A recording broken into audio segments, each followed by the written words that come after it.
even though we've seen like some things overlooked, like the Tristana, which is weird to us, all these picks feel like sort of par for the course in the current meta. Mid lane, though, this has been a slugfest. I think it goes without saying.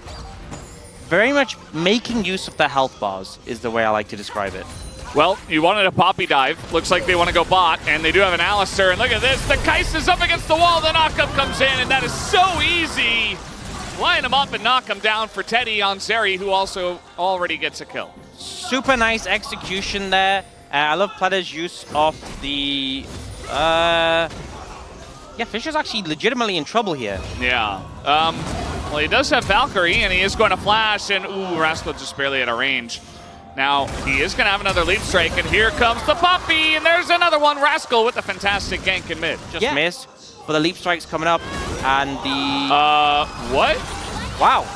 Well, we're going to have to see what happened there, but Jiwoo was alone with a big wave, without flash, without barrier, 1v2. Anyway, he'll get that back. Kind of an unfortunate misclick. Chemtech Drake will be taken by Nongshim. That seems to be the first good thing that has happened for them. Just one Drake, though, and it's still very early on in this game. Continue. This is a very ominous vision toggle. Yeah, I feel like there is a sneaky cow behind them and a Poppy, and the flash doesn't do anything. Jiwoo's dead. He is going to ult away, but you've got two tanks that are ready and willing to dive. I feel like Teddy's taking forever to kill him, but it doesn't matter. 3 kills for the Zeri. It's not a Zeri moment, but it is 3 individual small Zeri happening. Utilizing the run strategy. Yeah. The hop and run. Yeah. Not even walk.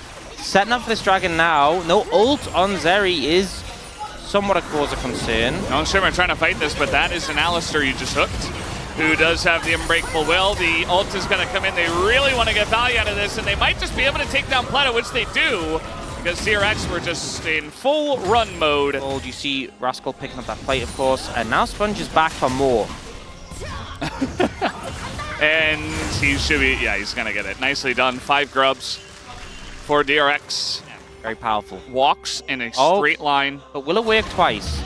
Well, there's not a lot of space to walk on this one, but you are Meganar, and Sylvie's right there. So now Pleta kind of in an awkward spot, but there's the ult, the Keeper's Verdict, and now the Meganar becomes mini and doesn't do anything, just dies. Teddy picks up his 4th kill. And already has the Triforce completed. So he is incredibly strong, and that scaling side lane Jax might be an issue already.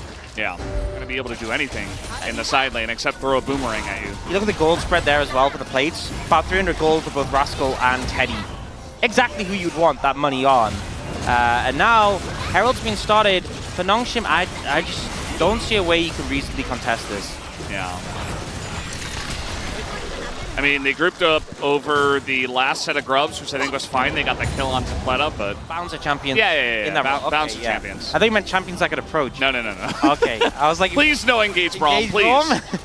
Just shield up, engage Renata? Oh, yeah. Fates call Renata with Ziggs? Yeah, no, I don't want to see that ever again. Never. All right, Pleta, this is not the first time he's done this to Jiwoo, and he's going to get the flash away from him. He will happily accept that trade. And it's not even a trade because he's got Hex Flash. Shout out to Atlas, as we do have the smite coming in, but the charge still works swimmingly here for DRX. Right as I say that, there's a TP coming in. That's a Corki, though. Can they kill Rascal in time? Rascal does not have flash. As the Poppy ultimate going to be huge, they get the Gnar away, and now it's just, oh no, the Sejuani going to be coming up the river, and now Rascal's going to go down. Here comes Teddy, but the R button press from the Nautilus is good enough. He is so low, and he has taken out the turn from Nongshim, comes in immediately. And what could have been a pick onto one member turns into so much more because DRX are unwilling to let Rascal go, and they pay so heavily. DRX are still in the lead, and they're going to get this first Infernal Drake, but this certainly makes the chances of Nongshim much better. Oh, absolutely. And Jiwoo, I feel like that's the thing with a player like Jiwoo, is he obviously had a rough time. Maybe they need to get Baron so they can get top lane too. That has become a bit of the focus, but they do eventually put enough pressure up here to be able to get this tower. They have taken down all the outers. Okay, we're definitely in the lead 100%. But again, we'll have to wait and see what the next team fight looks like to And as much as we have some Giga Brain LCK players, they don't calculate exactly how much gold this team has. Well, they're going to hook this one guy. Sponge nearly dies. That's the ult coming in, but it wasn't used on the Zeri, and so Cougar's just dead. As TP comes in, they have to back away. Mihail doesn't even bother. And that's the pick on the Cougar, so now maybe DRX look at this Baron. Although, it's only 5v4. You got a couple of low health bars here, but Sponge on the Poppy says, no, we can do it. I've got Keeper's Verdict, and I will be ready to use it on Sylvie. Yeah, if you can get the knock away, it'll work, but it looks like they just wanted the TP, and to pull off from the Baron, I think that's the right call for them. It does risk their tier 1 mid, though, as they are a little bit routed. I think they should be able to get in time to defend it. The minion wave is... So, that's going fast, actually. Never mind, it's gone. Wow. Well, the Kai'Sa are really chunking that thing. Really goes down to the Boomerang, who just fell short. Yeah, and no Warmogs on Sponge. He's super low. Wants to reset, but Baron's being started. You got to stay around. Rascal doesn't have TP. He was forced to back. It's a 5v4. Yehu just took a big one to the face, and now the hook comes in. The stasis value is huge, but Sponge is so low, and Teddy is trying to peel for the team. Jiwoo goes way too deep by himself, and he is going to go down. So yes, it's a 1-for-1, but now you've lost your AD carry on the side of Nongshim, and Teddy is just going to run everybody down. The follow-up engage comes in from Pleta. And man, Mihail and the rest of them are just not sure about this. They do want to turn this around. The ult comes in on a Teddy, but do they have the damage? The hook is there, but Teddy, oh, he flashes away. He barely gets out of there, but Sylvie should finish the job, and there it goes. As it's only Rascal. Wait, they can't kill him. They can't kill Rascal, though. They just used everything on a Zeri. Yeah, they looking for this? This seems very risky. There's no way. Well, you got Meganar. But they can't kill him, but they're trying to peel, and you know what? They will just barely be able to. Rascal not going to follow for too long. Yeah, we're going to have to cut back to live. We do have Rascal on the flank. This is a big flank angle. A lot of summoners down. Wait, what the hell was that? He buffered a hook into the wall. He sticks around, and now Sponge is dead. Teddy going to ult nobody. A big divide, though, from Yehu, but it's not going to matter. DRX cannot follow up on that one. And Nongshim winning gigantic team fight. Absolute fumble by DRX, but some clutch plays there from Nongshim. Rascal not even seen when it comes to the flank. Dragon not even a concern. They're looking straight towards the Baron. This game firmly in Nongshim's control now. It's kind of a hectic game. It has been a crazy back and forth. Now Nongshim, Baron in pocket, looking for this Dragon. DRX looking to contest. Yeah, trying to get on top of Cougar, and unfortunately for his sake, he is very much alone. He's going to throw an ult into Yehu, and he survives, though, and the damage doesn't come through for DRX. And once again, Rascal's on the flank, but he's not here. He's not here on time for the fight, and Teddy's going to go down as well. Nongshim have absolutely flipped this game on its head. And Rascal's just chilling, miles away from every fight. The timing of these flanks has been so off for DRX. Night and day compared to BNK FearX of the last series, who seemed so crisp on the coordination. Nongshim just hold strong, group up as a unit, and will be able to clean out this. Oh, be able to clean out this inhibitor. Will back away and move towards the top tier 2. Somebody popped Jiwoo back towards the enemies with a blast cone. Just a little bit of fun, a little goof. Yeah. They're having fun. I mean, the last couple of team fights have been so one-sided, it's hard not to have fun. Yeah, it feels like either they get a bunch of kills that really pull their XP back, or Nongshim just run away with this game. Yeah. And you have, again, we love Nautilus, such reliable engage. You hit a hook, you press R on Zeri. There's not a lot that DRX can do to fight, and they're already getting poked out. It's Corki Kai'Sa. We didn't talk about this too much, but the poke is significant. Yeah, starting to reconnect. Some low health bars. Gonna have to get a... Well, we don't really need a reset from Athletic. Oh, nice follow-up there from Sylvie, but it is very deep, but they don't care! They will go deep as the divide hits nobody, and the ult is in on a Yehu. The follow-up from Fisher is huge. He might pay for it with his life, actually, but it just does not matter. Nongshim are so far ahead. Jiwoo is full health, full mana. All he had to do was press R one time. It's a very broken up fight here as eventually the R comes into the wall. Feels like the first one we've seen all game, but it is very timely as Nongshim will pick up game number 1. Managed to secure it, had to get a big comeback in that one to find their way back into the game. 2.5 tanks. I think it's okay. They have a lot of CC. The Senna's not like a consistent damage threat, but has a decent amount of damage later. Look at this play again. Where have we seen this before? Fisher is much healthier this time around, and he is respecting it as well. No, he's not. Well, he was for a little bit. And he nearly kills Yehu, but it was a bait all along. And where's he going to go now? Because Sponge is here as well. Right over the wall. He does flash, but the follow flash from Sponge should get the job done. One more auto is there. It's first blood for Sponge. Yeah, good. Another good move from Rascal. Got this playoff in the last game. We'll do it again. How about from the Dragon? Not as common. Not as inspired. We saw it yesterday from Pays. Yeah, but what does he know? He's only on Gen G. Yeah, true. DRX coming on in. Fisher doesn't really do much, and there's no smite here for DRX, but they want to take a fight. But Nongshim get in, they smite it to get away. The souls, they're denied! Souls? Damage is so much more severe if you do the emote. It is. I mean, Peanut has taught us that many a time. It's just such a winning strategy. Did you ever hear about, so when I used to cast LPL, there was this player Wayward who he did emotes all the time. I'll hold this thought. Looks like Sylvie is about to put some damage into Rascal with the flash on in, and that Maokai. Oh, the Gnar ultimate though, huge, and the flash away. And the fade away is not enough to get away. So Rascal will pick up another kill in this game. Well, G was here. He is level 5, but it's enough. And with the TP coming in, they absolutely try to jump ship out of here. But it's an Ornn who TP's in, and Pleta is dead. Cougar gonna take the kill. And you know, he got POG in game 1, so honestly, just deserved top lane. But yeah, Dragon gonna be secured by DRX, and it is a Hextech Soul. So obviously a pretty big one. Got the express flanks coming in. Thank you, Jace from Arcane, for providing those. He is pretty smart, isn't he? Gnar's very safe. Can't really punish that. Yeah, Rascal will keep trying though, till the end of time. Yeah. Now Hell's been started, but Nongshim are actually in a position where they could have looked to collapse, but it ended up backing away, not feeling confident in their power right now. So they will just give over the Herald. Mid lane tier 1, still very high on HP. I imagine Nongshim, DRX, would still want to use it there and try and break the tier 1. I think would be my estimation, but it looks like they're going top instead. Not prioritizing the mid tier 1 we typically see. They think they'll have Nisha time break in this tower. It's already low. Not exactly the payoff we're perhaps looking for. Are they really going to get the bot? Yeah, they are. Wow.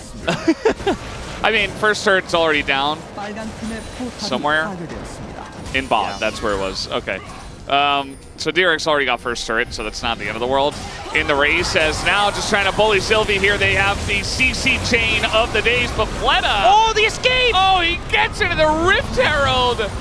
But the rest of the team not in a great spot here, as Yehu's also going to be knocked up. Here comes Fisher and the rest of the team. The house blocked by the Rift Herald, but it doesn't matter. It's a double kill for the Corki.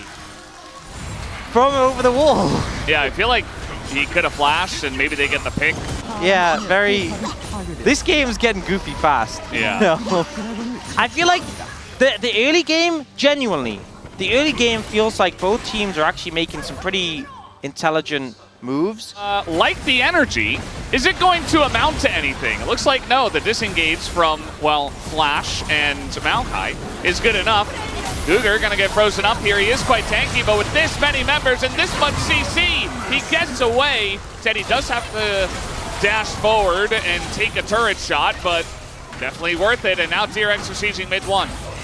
And they should be able to get this. No Ornn to stop them this time. Good moves. And you know what? You know why it went so much better?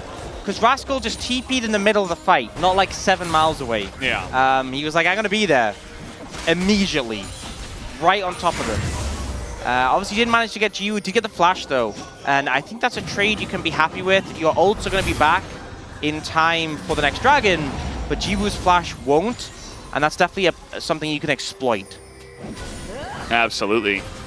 Well, Mihail is very deep in this one. He's just going to throw out an R just to get away. Sponge doesn't have his. And now the Ornn Horn for the siege, looking for Yehu, is going to knock him up. And they knock down the turret. So the siege is successful. Traded mid-tier ones ended up coming through from both these teams. Do have Fisher, honestly, again, it's been a kind of a quiet game for Fisher, but he's got second most farm in the game. We do see Pleta go for the flash Q here, but G-Wiz does react fast enough. But then Guga moving over to Peel ends up getting caught out. Sponge just a step away for the full AoE on the ultimate, and then Teddy just cleans up the kill with the dash at the end. So good pickup there. But yeah, Fisher, 230 CS, second highest in the game. 2 kills now, has that power spike that the Corki is big on, and was most damage in last game. And I feel like he's had another silent one here where he could end up making a big impact, and needs to, because you kind of talked about it a lot during draft. They need the Corki to be doing some damage. They need the damage from him and the supporting acts, which are Gnar and Senna, as this game comes along. First Ornn item is online for, you guessed it, Ornn on that Frozen Heart. And as he keeps gaining those levels, we are going to see more and more. And, you know, eventually, it is going to be a Corki that does obscene amounts of damage. It is going to be a Senna that has gotten through the trough pretty much unscathed. I mean, Giu's still down on levels, not quite through it, but they're unavailable, so Nongshim going towards the Dragon. They will take mid-tier 2. Nongshim trying to come in here, trying to punish, but Gugar gets zoned off of his ult, and they will keep them around, but Pleta not going to take that over the wall. And we'll just stick with the team, a 5-man unit. Meanwhile, the Dragon is being taken by Mihail in Mega Gnar. There's the Nature's Grasp. As now Rascal very much behind enemy lines. Well, as you were in that trough, really, because only one items come through. G-Wu's 4 levels down. And Teddy is LDR. Oh, but is now getting engaged on. Yeah, and then Maokai is just tanking up so much. But here comes the Teddy ultimate and the double stun onto Sylvie and Guga. The front line is just being melted. Mihail is in that back line, and Giu and Fisher are still alive, though. And now the Zeri ultimate has kind of timed out. But look at the damage out of Yehu, just pushing him back. And you see that Nongshim not quite able to continue chasing after that one. It's just a 1-for-1 trade of junglers. Yeah, they'll not push for the tier 2 hit though, because DRX need to back away. They're being routed on this turret. This might just die immediately. They don't really have a defense here unless Yehu can get in. And he's taking a very conservative route, so it should just be gone. Good moves coming out from Nongshim to scare that one. Feels like the fights are so delicate, you know, both teams conscious that it could easily backfire, and both junglers suffering a similar fate. But now, oh, he's flanking. He is flanking. Mihail has no idea that Hop isn't going to do much, and Mihail is in a bunch of trouble. He does have Flash, and he will utilize it to get over the wall, and with Rascal thinking about it, but once again, the runaway and Boomerang works out. Mihail gets away, but no teleport, and the Baron is up. And so much value from the Boomerang, honestly. Flashbang, though, I think DRX obviously wanted more, but still a positive play to burn Mihail's flash there, but it's not nearly as much as if he'd gotten the kill. And gold lead, it's just under 2,000 in favor of DRX, but you don't really feel it right now. This fight, the engage starts to come in, so immediately Pleta starts the fight because he knows he has to counteract it. Teddy steps forward, starts getting low on DRX, will sustain them up a little bit. Nongshim rotating over to clear out this vision. And Mihail pushing top. Ideally would line up to have Mega, but now Guga could be in trouble. Guga is in a lot of trouble. He's trying to get out of this one. The TP is coming in. Big Senna ultimate onto pretty much everybody, but Rascal goes into that back line, but they fight front to back as Teddy is going to pick up that first kill, and he's still alive, but Sponge is solo. Mihail and Fisher on the left. They get swept in. It is massive, but the damage is not there. Teddy's already out, and down will go Pleta. And once again, it's a 1-for-1 trade, this time for the supports. We're looking for more, though. They want to get onto Teddy, and the flash twisted advance will get it done. It's a shutdown given over to Fisher's Corki. But DRX are posturing. They want to look for more, but the saplings will find them. Yep. And now they're kind of on the run awkwardly. Rascal is going to take a missile to the back and just take the Hex Gate out. This one should be the Hextech Drake to Nongshim. Able to secure a good fight there, and it feels like DRX are looking for picks, and they keep getting caught in 5v5s. It's not the highest number we've seen at this point in the game, but at least he's beginning to hit some breakpoints here. Yeah, 100, obviously big spike. 120, I feel like, is where it becomes insane, the amount of range. But DRX looking to contest this if Sponge can get in. Sponge going to be rooted up. They want to go for the turn, actually. Sponge rooted again. No damage coming through. A little bit hesitant here from the side of Nongshim, and DRX get out as the peel comes through, and Nongshim just going to start up the Baron again. Yeah, Sponge really needs the Warmogs to start ticking. Needs the help if he wants to get into the pit. Well, I mean, he's ready. The peel not coming through once again. Hook on a horn isn't going to do anything. The root on the Bleta means he is dead. And now, Meganar available. Nongshim, I think they secure themselves a Drake, or a Baron here, rather. There it is. They just can't approach, you know? Kind of the concern I had with this Nautilus playing into Maokai, Ornn. They are so much tankier than you are right now. And their CC just mangles you. And Fisher on this Corki is doing so much damage. Yeah, it's kind of insane. And every single time they try to engage on a Guger, he's like, well, you got me that one time in mid. Jiwoo's got an Edge of Night, offering a lot of safety. Masterwork items out to 4/5 of the team. Feeling far better now. Well, they're engaging on a Guger again, but this time they've got everybody in here. Tons of CC, but it just does not matter. He is way too tanky, and now the Ornn value is huge as Rascal not even going to kill Guger. Not even able to do that as Mihail is going to go down to Asterix, but man, the job is already done. Guger gives them the thumbs up because he knows all he got to do is taunt the enemy team. Just stand there and be on, and the amount of AoE damage that is coming out, Chetty will step forwards and just basically get one shot. Not even intentional damage, it just feels like the AoE flying out from the likes of Fisher, Sylvie, Jiwoo is just burning through that health bar. They can't get that first kill, they can't get the momentum Zeri loves, and now they're looking to end the game. And now, Jiwoo is just outranging the Zeri, who has no front line. The rest of the team trying to stop the push, but it just feels doomed, and down will go Pleta. The rest of the team is just alone and sad. Yehu desperately trying to stop them. That's a kill onto a couple as they overextend. The Nexus is laid. They're trying to hit it down, and they should be able to. Jiwoo with the range gets the job done, and Nongshim take the 2-0.